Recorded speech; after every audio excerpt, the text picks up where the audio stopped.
For today's video, dadayo naman tayo mga kapets at pupunta tayo sa Barangay Santiago. Ito na nga po ang sinabi ni Kapets. Alright mga kapets, at tayo dadayo ngayon. So, nakalipas na po yung mga panahon na tayo ay nagpapagalingan. Dito na po tayo sa parte ng ating buhay na tayo ay nagpapapawis na lamang.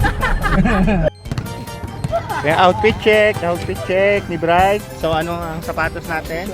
Precision ano yan? Precision 6. Ang short. Jersey ng sentro. Kay Belga, kay Ramos. Slipper, Sports, ang chinelas, ang short. Good Shepherd, Good Shepherd, ang sandos. Interbarangay, Barsinaga. Bangko o nagagamit? Magagamit. Shoutout sa mga pinsa ko dyan sa mga taga Bacolod, kasama rin Duque. Bumi na kayo. Alright mga kapets, tayo lilipat at medyo itchy doon. Maraming binilad.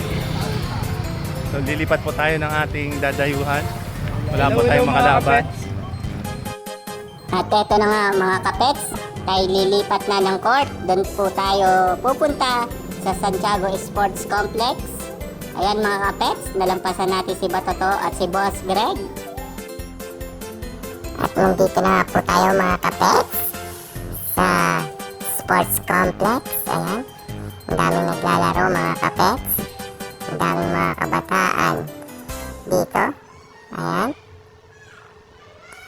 At lumipat po tayo sa kabilang court. Napakaraming court po pala dito sa Sports Complex, dito sa Nauhan. Ayan. Nag-dribble si Boss Anthony. At ayan, nag-start na ang aming laro. Tumira si CJ. Pasok. Pangalawang tira. Pasok ulit.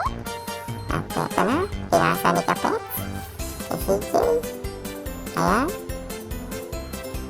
Binalik kay Kapets. Tumira si Kapets. Bang! For Kapets. Ayan pa.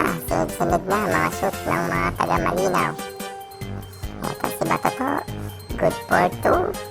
Ayan pa. Batoto again. Ayan na. Naghahapit ng taga-Malinaw. So ayan mga Kapets. Puro shoot na po. Ang daming shoot ng taga-Malinaw. Ayan. Ang ating highlights at ang resulta mga Kapets. Tayo ay nanalo sa score na 15-13. Inabot na po tayo ng gabi. Wala pong ilaw dito.